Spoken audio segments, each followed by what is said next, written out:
So this is the front of my shop so far. Just let me set you down nice and gently here.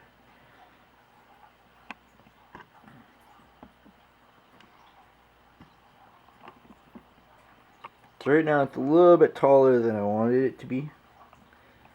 It's actually about 4 or 5 inches taller than the actual shop itself, but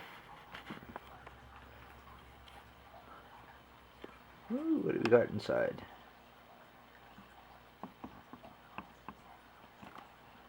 And bear with me, I do have a front door coming. It will be right there.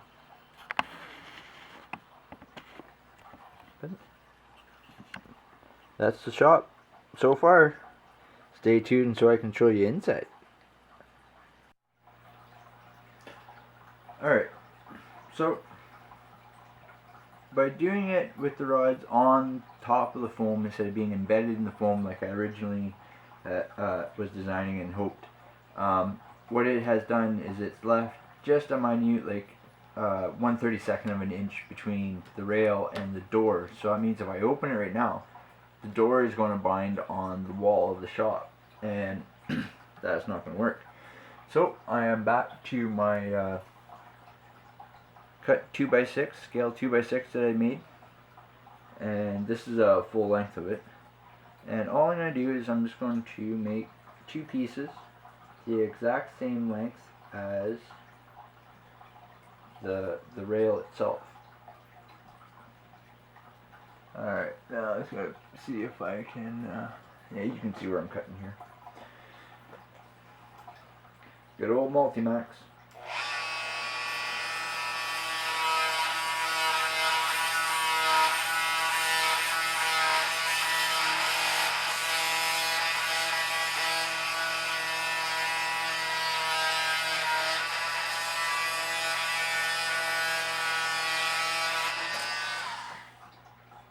Yeah, wasn't the shortest cut in the world, but you know what?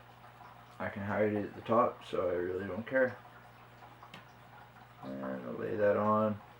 Perfect. Alright, so if you didn't see that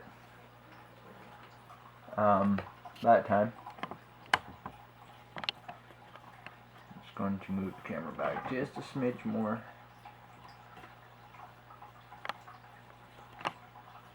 Oops, that's right. And now I'm going to line up. I'll use the other factory end. Line that up with that there. And then you mark it, or in my case, because I'm cutting it right here beside me, I don't have to move or anything. I just use my finger.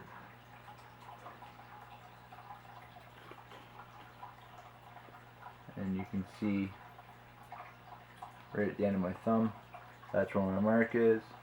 So I'll grab it there in this hand.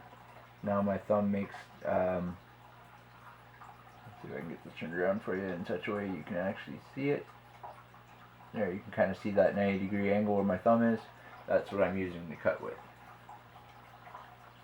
And hopefully that's in focus. Looking over my shoulder. Oops, now I gotta move my hand and get in the right position to make a cut.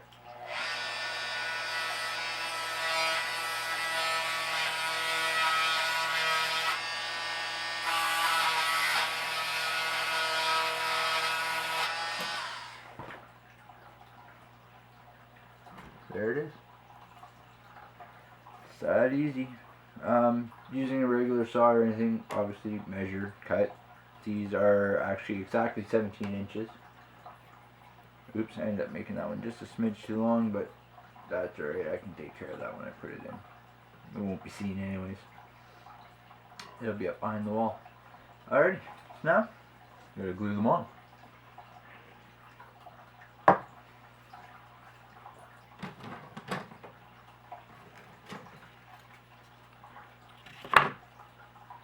Now, for this step, what I'm thinking about doing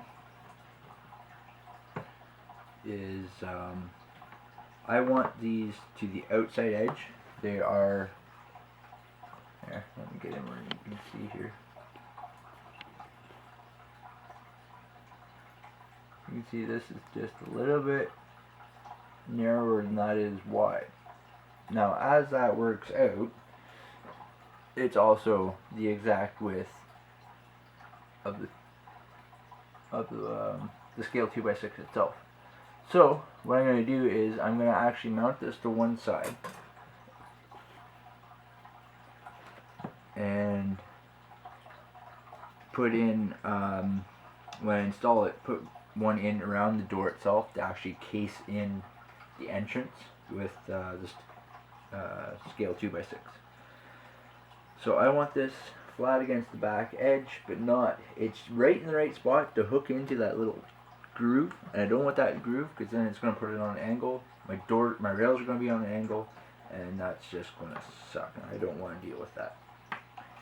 So I have to be real good, real quick, real fast. So hopefully you can keep up with me on this, because this stupid little glue gun, I got a boogie. As soon as I touch anything, it's together.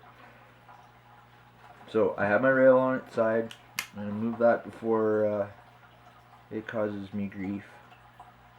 And I'm going to put the bead of glue right on the bottom edge. And I'm only going to go with like 4 over the entire span of this, because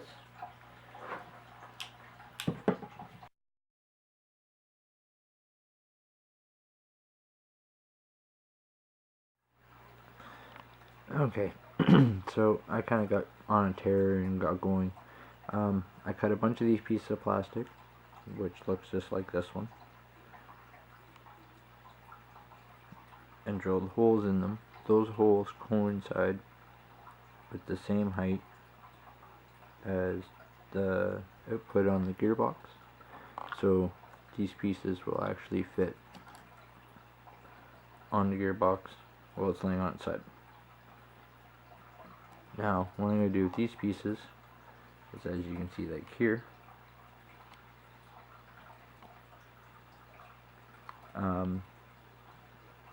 the rod for the door will actually sit inside them and spin freely, and then they will have a coupling to the gearbox.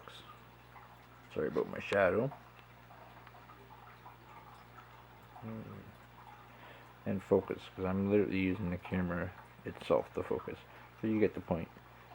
Between the gearbox and the shaft, this lays on its side, like so, like you've seen.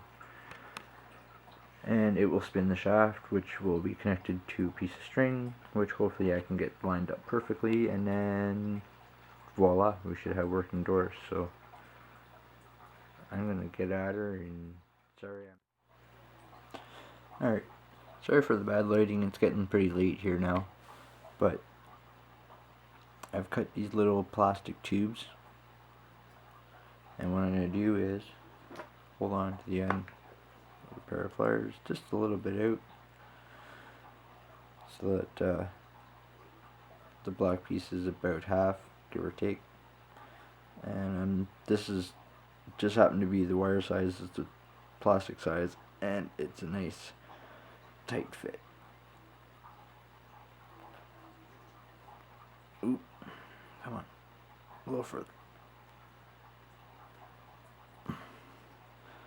Alright,